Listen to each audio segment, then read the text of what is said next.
Hey Collective, it's Al, and I'm coming back to you with a video that's going to be accompanying a blog post I'm releasing on LinkedIn that centers around the topic of writers and kind of the things that they're experiencing right now with the writer's strike and so forth, and kind of the reasoning why I even wanted to broach the subject.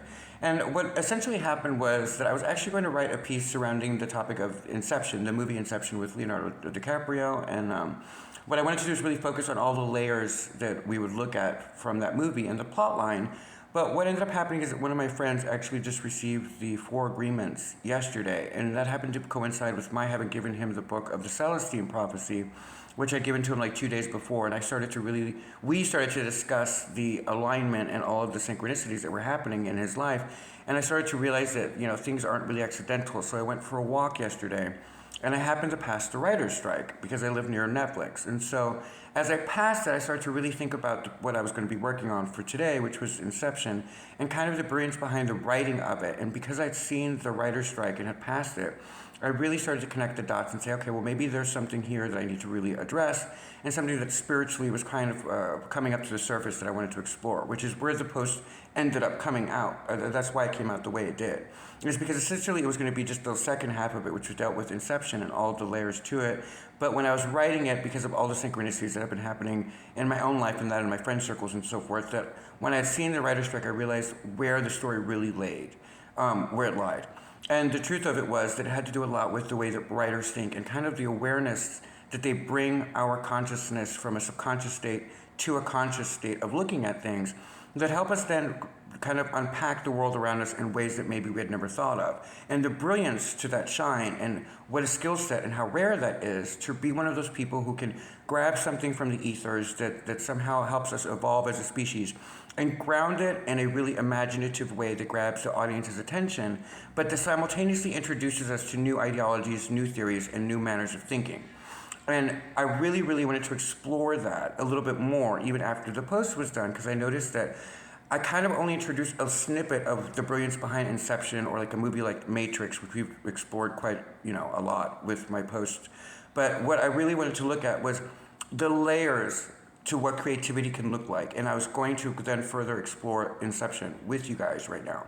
And so in the plotline of Inception, one of the brilliant things was it echoed something that I had spoken to before about Plato and the allegory of the cave, where basically, we've spoken about this before, where he basically put out a statement where he essentially wrote a piece related to the fact that if you're in the cave and you're not aware that you're in a cave, let's say that you are in an experiment or that you are somehow being observed for X, Y, and Z reasons, and you're not aware of that, the only experience you know to be the world around you is what you're experiencing within that cave setting.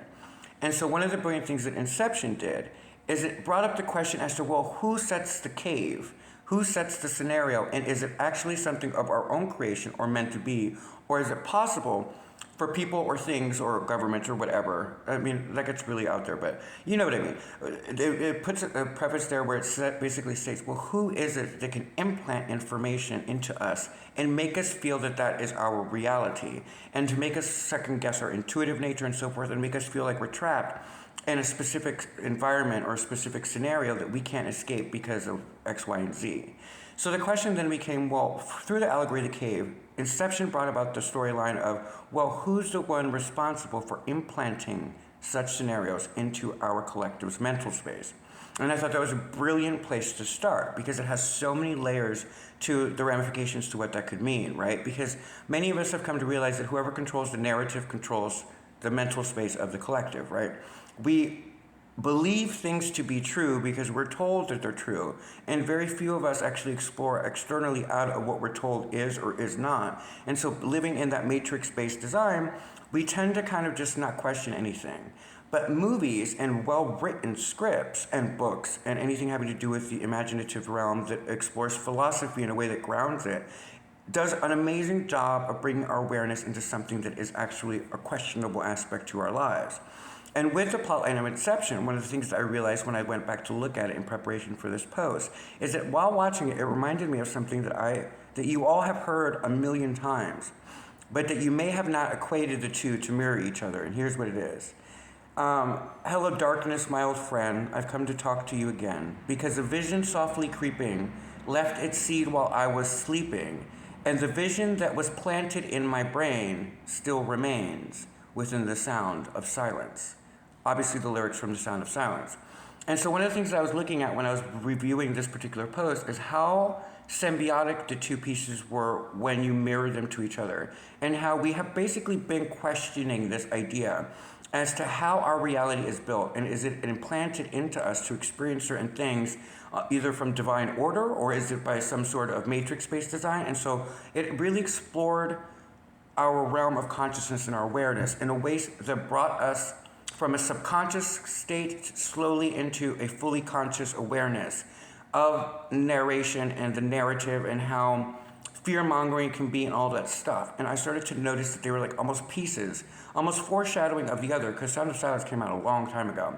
And we've been singing along to the words, and we've always talked about it, but we've never equated it to how it might look in a motion picture. And sure enough, here comes Inception, which does the exact same thing. It actually explores the possibility that even we within the human species can implant an idea into our fifth layer of subconscious state in order to make us take it as factual and then carry out those orders in a manipulative manner that would not have happened otherwise. And how interesting was that topic point?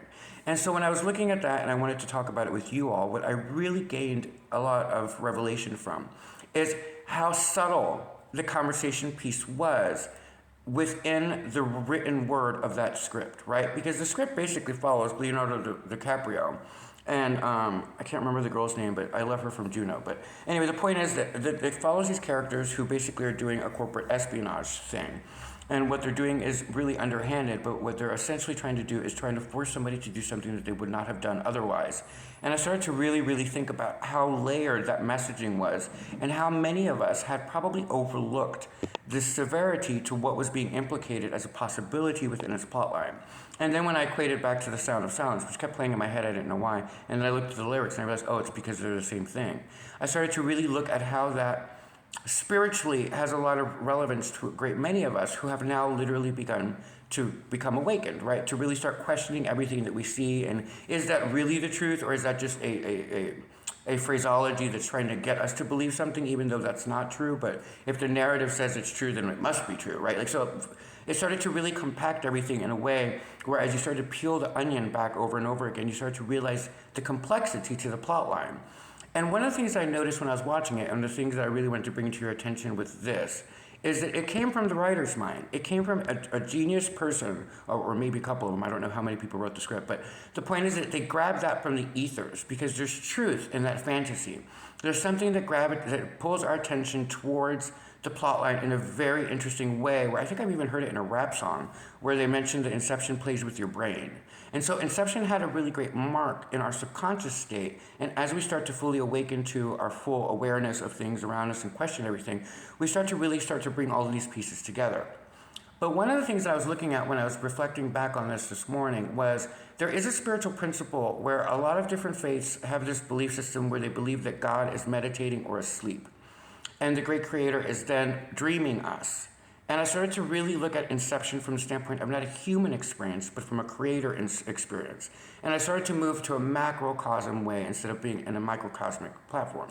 And so I was looking at the piece from that standpoint, and I realized, well, you know, if we really look at the layers to things like the Bible and so forth, it basically gives us the days that he created the different aspects to our reality. And I started to look at those days as layers to the subconscious state, where we are a microcosm to that macrocosm, and we're experiencing his dreams and the implants that he's wanting for us in a way that actually figures something out or does something to serve that higher power in our life experience. And started to realize that we technically are in Inception, right? If you believe in a creator source in energy, then you would be as fascinated as I am with the idea that maybe we are implants within his brain, her brain, its brain, and that we are working things out in a way that helps serve some sort of problem that he's working out, or just part of his slumber.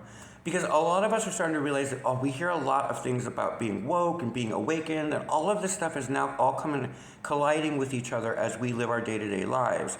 And we're starting to realize that it's all geared towards becoming fully conscious. And so we're starting to realize, well, what if we, as the inception on the fifth layer, or whatever day we're at, seventh, whatever it is, and then we're working our way back to full consciousness, that's how we ascend back to our creator, that's how we go home. is because we awaken fully that energy, and that energy then grabs everybody that helped wake him and that helped do something that he was after. And I started to really wonder, well, what if, I started to go like off in fantasy tangents, and it was a very philosophical internal monologue, but what if someone had captured an energy? Could they put that person or that being into a slumbering state on a ship somewhere, let's say? And could everything that we experience in life just be dreams that they're having, and is reality even real? So it started to become this really big, amazing conversational piece that I really wish a lot more people talked about. But it came from something as simple as looking at something that someone else had created and really unpacking all of the layers to it. And then when you looked at the prize that was within the plotline of the actual story, you realize that at the end, the big question was, did Leonardo DiCaprio ever actually fully wake up? Right? Because no matter how he successfully, or how much they successfully accomplish parts of the mission, at the end, we really don't know if he is fully awake or if he's lost in the dream. And it really was reflective of what a lot of philosophers have been experiencing and questioning about our own human experiences, and what do we really consider reality, because we know it to be some sort of matrix. We know it to be some sort of design or school or whatever you want to believe it. For those of us who are very spiritual or very philosophical, we've already begun opening that part of the package, that part of Pandora's box, and we're like, wait a minute, are we even real? And that's a very philosophical thing where a lot of lower vibrational people get all triggered by that, and they're like, well, of course we're real. And I'm like, yeah, but is our experience of being real actually real for what our soul is going to be doing, right? And so it started to branch out into a very intellectual, philosophical, very high vibrational inner monologue. And it was a reward that came from really valuing the written word of that script and the brilliance behind what they were bringing to the table that is not only spiritual but also very philosophical, and the value of what that does to the human psyche and our developing and awakening to start questioning things more and more each day. And so one of the things that it reflected back on was The Matrix, and I also started to think back on that wonderful script and the genius behind that particular movie, because what that then did from another writer standpoint, although it could be the same writer, I don't know, guys, but it doesn't seem like the same writer. It seems like different voices. But The Matrix then looked at it from the context of the actual cave that we're in, right? Whereas Inception is about the implanting of the idea into whatever the being is that's having this experience that we all are sharing.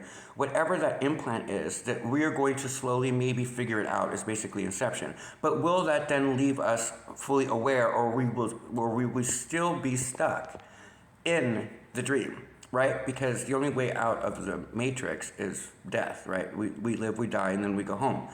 So is the journey then Inception, that whole process of the only way out is to die, which was one of the plot points in Inception. But when we looked at The Matrix, what I thought was interesting was The Matrix actually dealt with the cave theory itself, the allegory that Plato was talking about the fact that we, in our world, really believe everything we see to be what it is, that that's the truth, and that there's nothing beyond it. There's no veil between us, and many of us walk through life in slumber, believing that it is what it is, and that's all it can be. But the more spiritual or more philosophical or more analytical you get, the less you start to buy into that, because of the fact it just doesn't make sense, right? There's so many things that are just there that start to align in your life in a way that starts to kind of push you out into the universe in a way that makes you go, whoa, wait a minute. This isn't making sense to me anymore. And in that process, you start to really, really evolve, right? And the species evolves with you. But with Matrix, what I thought was fascinating is it was about the one. And that's another very spiritual principle where people talk about being chosen. And it's very reflective of being the oneness, one of all, and even in BBC, they have one of their taglines is oneness, right? And it centers around the idea of being the person who awakens and frees the other people, the Christ consciousness manifesting into the Matrix design, which is Keanu Reeves' character. And then with his awakening, he then pulls everybody who's going to be able to break free and that wants to exit the Matrix. He guides them out. That's what the next part of the series is. So we have these two pillars of possibility that kind of look at each other. And though they tackle the topics in different ways, they're actually only, if you really think about it, looking at it from standpoints of different aspects to the greater whole, right? One is about the mental imagery, the dream state, the subconscious mind, and how it can personify in dreams a reality that you can't escape, right? Or you feel like you can't escape. And in the Matrix, it deals with actually realizing you're in the cave and then breaking free of the cave. Separate products, but both very, very brilliantly written to help the species move upward, up the ladder. And so when I was thinking about the writer's strike and I was walking by them, I realized that my fascination really wasn't just on the script itself. It was about the way that writers think. And the question then became, well, entertainment for entertainment value's sake, like you guys know, I don't watch a lot of entertainment. I find it all to be redundant. They're repeating the same things. But in lieu of the writer's strike, I started to realize, well, that makes sense why we're stuck in limbo in entertainment, repeating the same crap. Is because they're not paying the writers that are bringing new material the right amount of money, or even giving them residuals for some of the streaming services, which is the only way right now to break into writing in Hollywood. And so it started to reveal to me a greater issue that we're having, which is, do we just sit here and watch it all play out, or do we, as the audience members who are starving for spiritual content or things that are different or things that think outside the box, and even actors are starting to feel stifled. They don't want to be in a Marvel universe. They want to do something creative. They want to do something new and fresh. And so as we make this shift consciously, what I started to look at is that we as a species tend to undervalue the creative mind because we've been programmed to overlook it. Because if you become really creative, you start to break free, and that freedom comes at a cost to the narrative. You stop buying into the narrative. You stop doing all the things that they're telling you have to do, and you start really looking for things that make your soul happy and makes your soul giggle with new information and the possibilities and the potentialities, and it creates an openness to the world that otherwise would feel stifled. I mean, if you think about it, we really have made every single horror movie that's ever been made for whatever the reason, and not done anything new for a while. And then the new ones that come out are really, really savage, like, right? But we're recycling the same stuff over and over again. And there's so many creative, brilliant minds out there. Like even mine, I have this thing where a friend of mine is an actor and all this stuff, and so I'm starting to now look at how that might factor into my life down the road. But at the moment, nothing in Hollywood is enticing me to want to write something for them, because I know that all they would do is pass on it because they don't want new ideas. They want old ideas. It's a way to hold on to power, right? Like I could care, and this is no insult to the actors, but do any of you really care about the Marvel universe or any of that stuff? Nothing against them, but it's so much of it all the time that I'm just like, come on guys, like we need something different. We need something creative because we feel stifled. And at some point, it kills the business and it kills the vibe. And so as a spiritual person, as a leader or as a writer or someone who just thinks outside the box, there's nothing alluring to me at this time to go down that road outside of my friend. But outside of that, nothing in Hollywood really speaks to me. It comes across sometimes like a cult, to be completely honest with you. And no dig towards Hollywood, because I live in Hollywood and I love actors and I love writers, I love directors. But there's just some things that I always look at within the business and I'm just like, well, okay. Like, I have a moral issue with the fact that they don't pay their female stars the same as the male leads. Like, that really pisses me off. And don't even get me started on the minority discrepancy, where if you're black, you get paid more than Hispanic women and all this stuff. And I'm like, I just stick the middle finger up at it. So those are things that block me, because I have my integrity and my moral structure, from really pursuing writing something that would be script-driven, even though I do seem to have a fruit to bear of really great, innovative, new ideas. But until I find somebody who values that and wants that and is breaking away from the mold of Hollywood standards, which is, let's just rehash the same thing. Let's just create new timelines, but just have different actors, really, really pretty people who can't act for the most part, but they will fulfill the role because guys will go and like essentially masturbate mentally to them. And I'm just like, well, that's not exciting to me.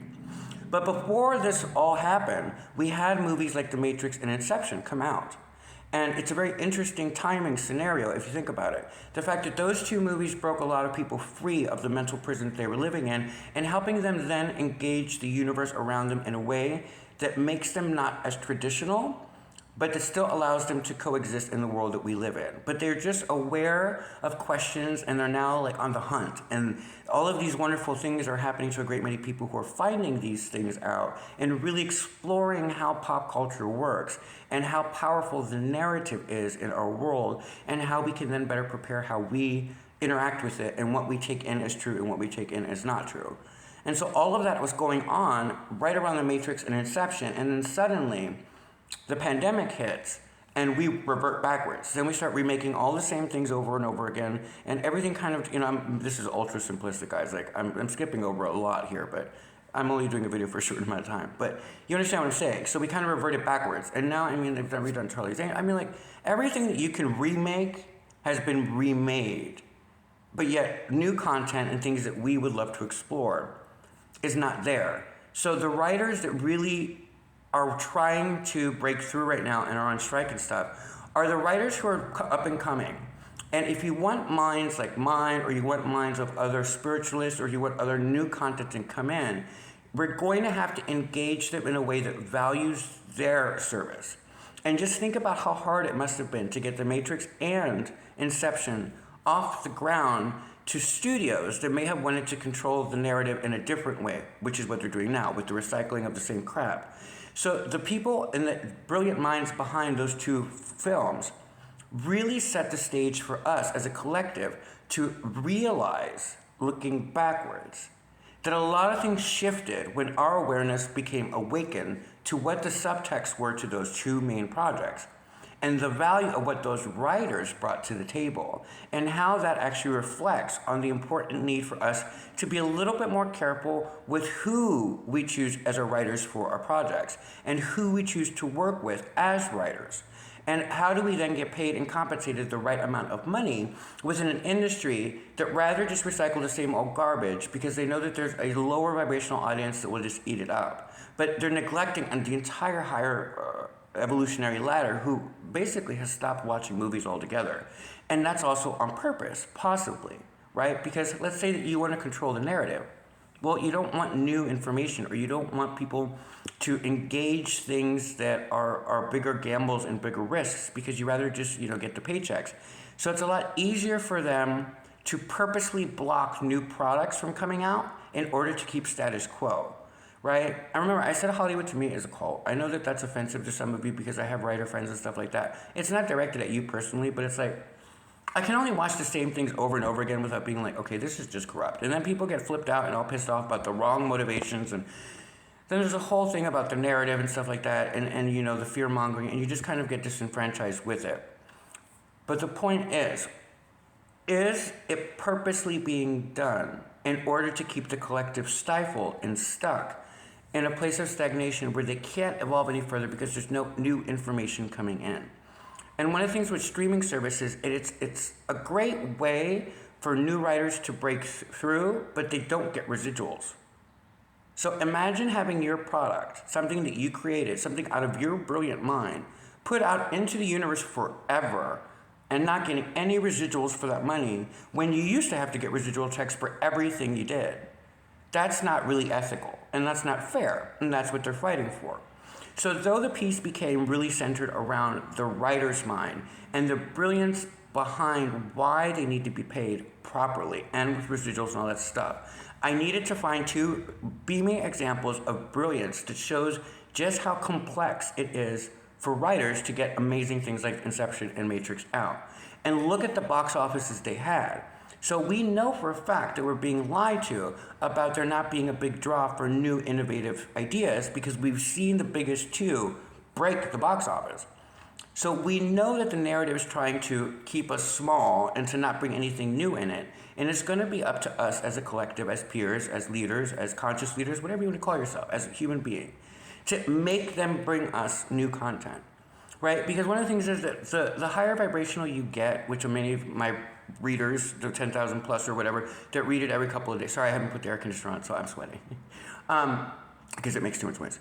But the point is, from reading my work and stuff like that I really don't watch anything that I find to be false, or that I find to be fear-mongering, or that I find to be recycled bullshit.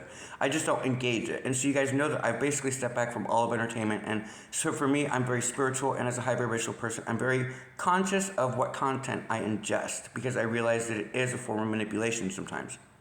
But having said that, that doesn't mean that I can't myself produce a lot of high quality product that it would engage my mind and those of us who think like we do and want new ideas and want that stuff.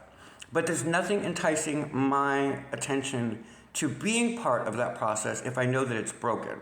And if it's broken, and this can kind of help bring things back where people are being treated equally, and the money's being exchanged in the right way. I mean, you guys realize that there are movies that have made billions of dollars, but they can't pay the writers some residual. And there's like products, I mean, those are big box office movies, but what about the things on Netflix that are like #1 huge things? Are they getting residuals? Sorry, I didn't want to say the name, but that's just one example of them. I mean, there's a bunch of streaming services. I'm not pointing anyone out because I don't know the details, but I'm just saying that it is streaming services that seem to be a bigger issue for the writers at this point. But just think about how much power we as a collective have in engaging this conversation very honestly and very openly, using examples in our own life of really great things that motivated us to be more creative or to break free of the matrix or whatever you want to call it.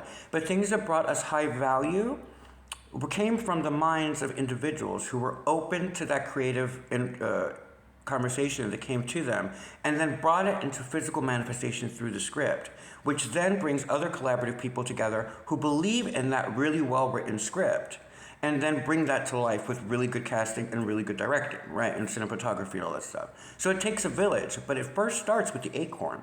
And the writers aren't being paid enough, in my opinion, right now, to really be engaged in that. And so there's a big strike going on. And so we fully endorse it.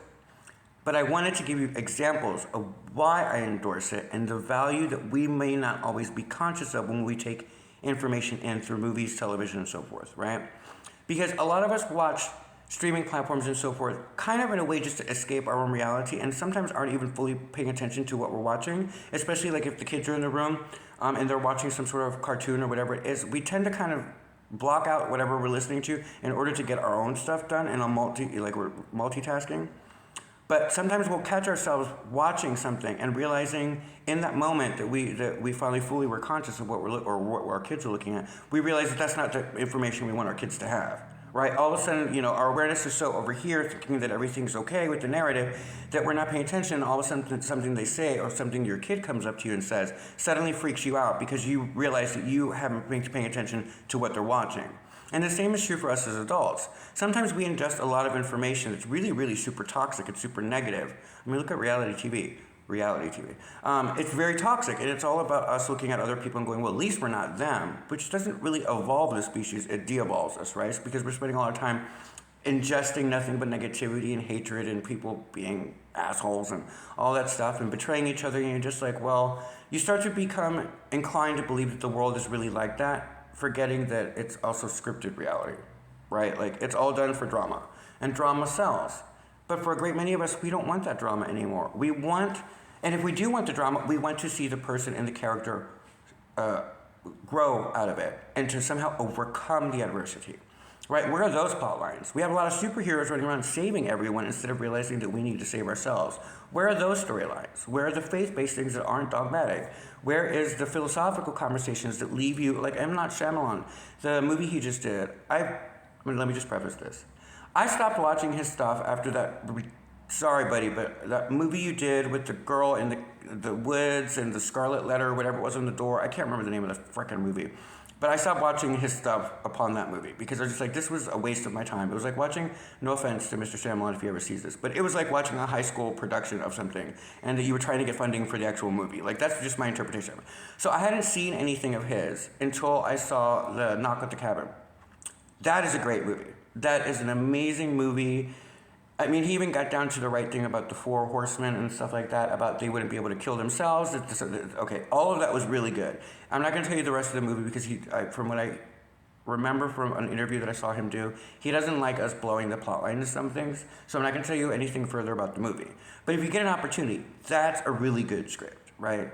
And then there was that horror movie that came out, I can't remember the name of it, I think it was The Cabin in the Woods, which subverted all of those were new ideas. And look at how productive and wonderful that writing standard was and how much money that made, and then tell me why Hollywood won't invest in more of those writers, right?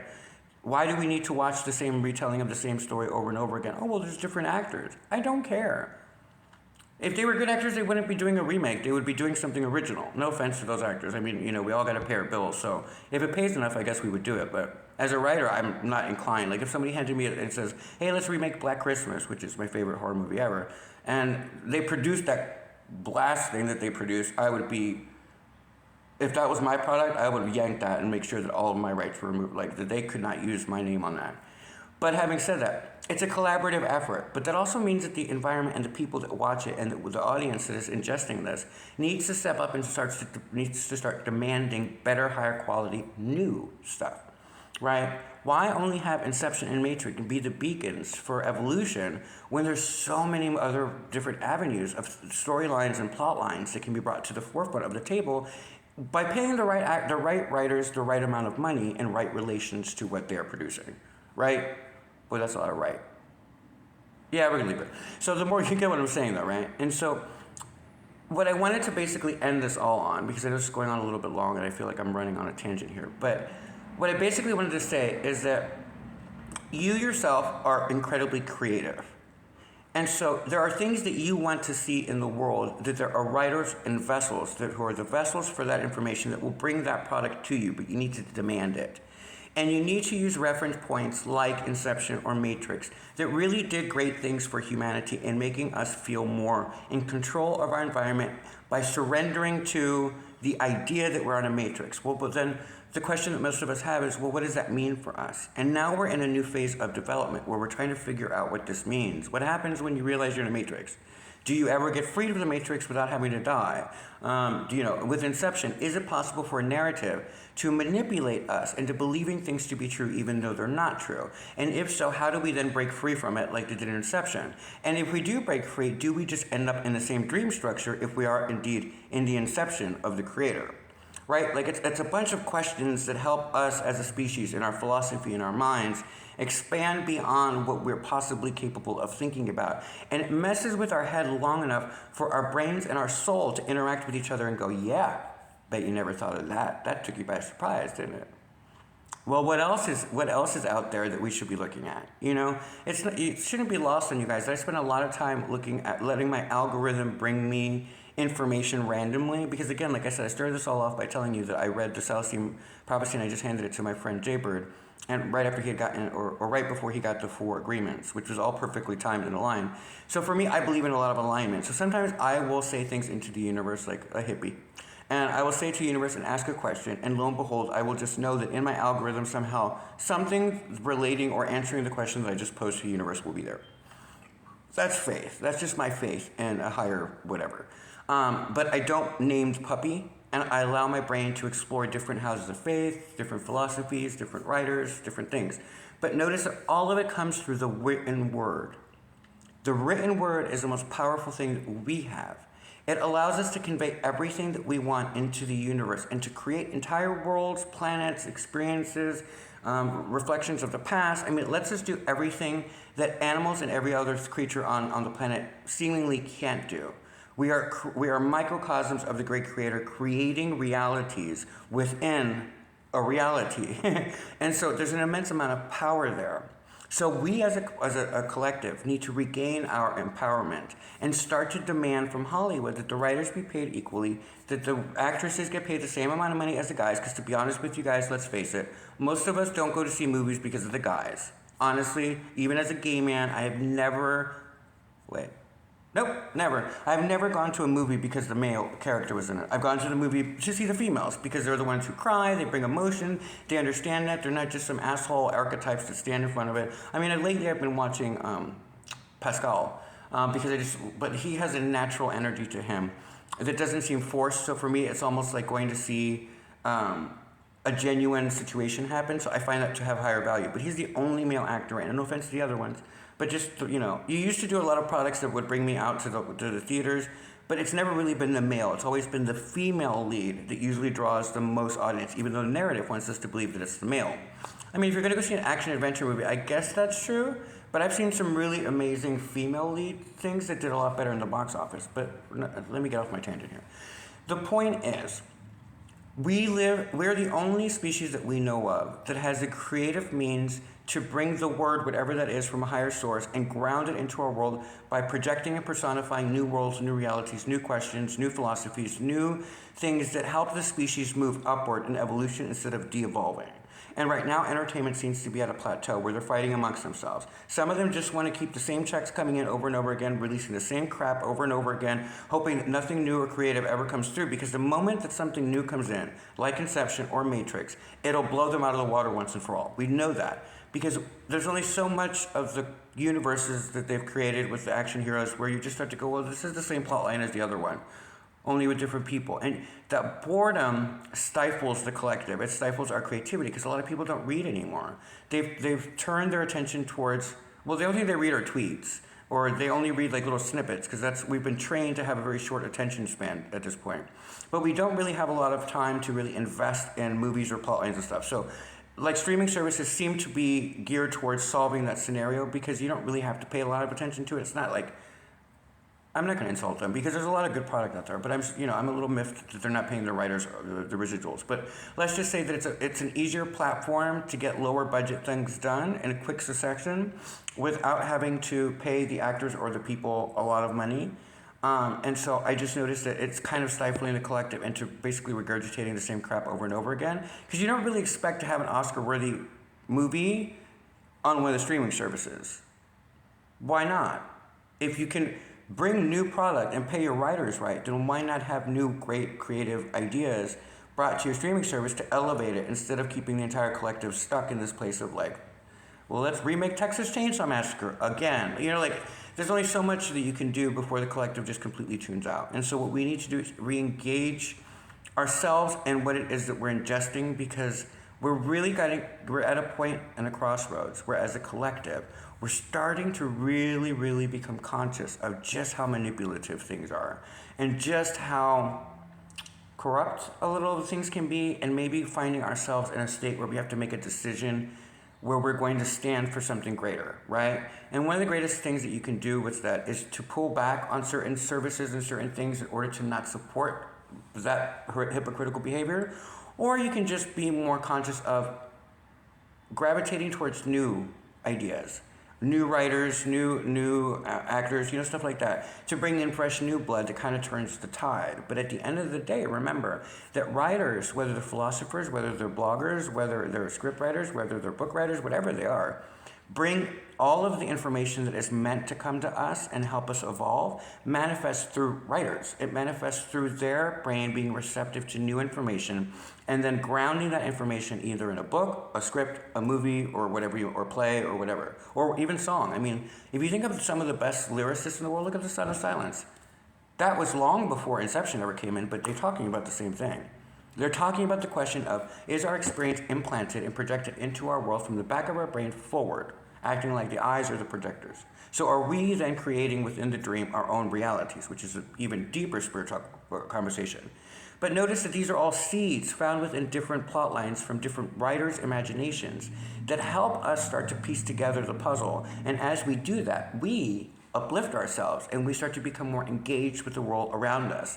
Because if you ever notice, when you become cognizant of the fact, when you become cognizant of the fact that things are not as they seem, your awareness starts to present itself daily in your being. Like you're always present and you're engaged in the world around you. You start to see patterns and synchronicities, and your world becomes much more magical because you're engaging in a way that isn't slumbering. You're not just going through the motions, you're actually questioning everything. And if entertainment can do that, if it can be a bridge service to that, where, like for me, I love bridging faith and science together, that would be a really great thing. I have a couple projects that I've already written that when I find the right people, that will go. But for now, I'm holding on to it until I right alignment with it. But anything that does that, and there are other people with different missions that have something to do with the awakening of humanity. And one of the best portals to do that is to bring new ideas and new writers and new information into the entertainment world, because people gravitate towards that as opposed to reading as much anymore, right? And so let's take the opportunity now to really stand with them and really understand the value to what it is that they're doing, so as to really engage the world in a new way and really start to be cognizant of what you're ingesting as you watch these things, right? Like, I've written pieces where you guys know where I point out songs that are just, like, if you really listen to the words of certain things and you realize how long you've been singing those words, and then you really think about what it actually means, that usually blows people a mind. And that's like one of the first triggers that people get into a spiritual awakening. Is how often they were singing "Everybody Wants to Rule the World," and then when you listen to the lyrics, you realize exactly who sold them on the idea of that, and all of the ramifications to what you've been engaging in, and realizing that you've been kind of working with the devil in that song.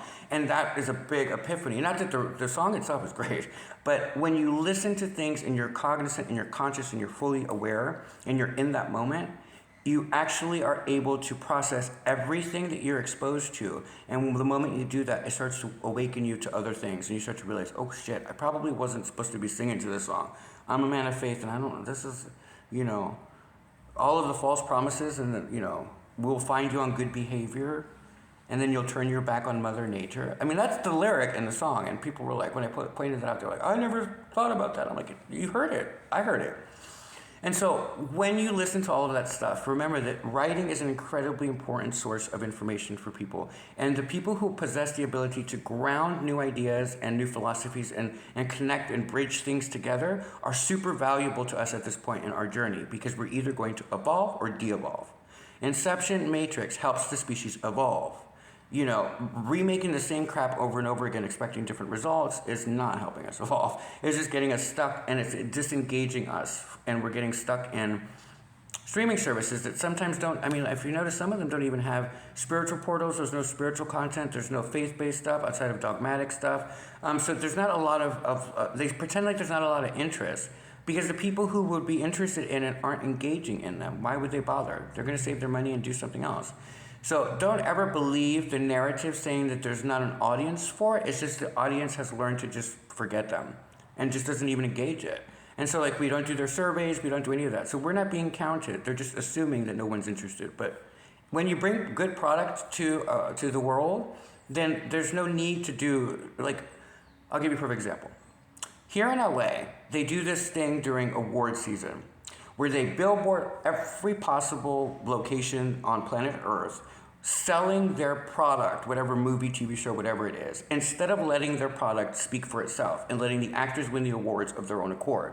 Instead, they do this whole spiel about billboards. Consider this outstanding movie, and all these critics and stuff like that with one sentence, one critic liked them. And they do a big billboard to politicize what should be based on the product, because they don't believe in the product. If they believed in the product, they would take that money that they're using for all those billboards all over Los Angeles, which is super expensive, and probably pay their actresses the same amount as the guys. But they don't do that. So don't buy into the narrative when they say that there's no audience, or don't believe everything you see, because what they're saying is anything that makes money, but it's not always the truth, right?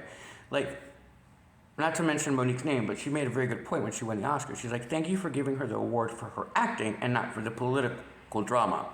I know she did a lot of other shit besides that, so I'm going to stop there, but that I don't necessarily agree with. But she did make a valid point. So what I'm saying in all of this, in the long-winded expression of this video, is writers and creators and imaginative people and all of those people need our support right now. And we, in turn, need them, because they bring us the truth and the pearls that we need in order to progress and evolve up the ladder, right? And so maybe being more aware of what we ingest, who's bringing those things to us, is there specific writers that we're gravitating to that are new, helping them get seen by the world around us seems to be a great means by which for all of us to win. And that's where I want to leave it. So at the end, when you look at Inception, think about the truth of how layered that brilliant script was. And then look at The Matrix, all of them, and realize how brilliant that writing was. And realize how much good came of those products to our world. And start demanding that again. Resurgence of really high quality, good stuff. And stand with the writers, you know what I mean? Stand with the people who are creative and realize that it's like newspaper. We used to have news reporters that used to be really reliable, and now they've all sold out to the narrative, and now they're all hate mongering and stuff like that. But there was a time when we could trust them but a lot of us don't feel that we can trust them. So again, reading for ourselves is on the decline, which means we're much more susceptible to manipulation through the narrative, which goes back to both The Matrix and also goes back to Inception. So what I want to leave you guys with is to really think about those two pieces to the puzzle and think about what that brought out of you and your ability to ascend through the narrative, and that helped you kind of look at the world in a different way, and how much value that may have brought to your life without you ever actually being fully conscious of it till now when we're having the conversation. And then really think about what you would like to see that's the next step. Or would you like to see more plot lines focus on aspects to those movies that we've just mentioned right now, or that you find on your own, and really start pushing that product out in what you write or what you ask for or what you tweet and stuff like that, in order to get the attention of the right parties to then bring together that collaborative effort and bring those amazing products forward. Because that's what we really need right now. And that's really where I'm going to leave it. I hope you guys have a wonderful day, and I hope you enjoy the piece. Bye.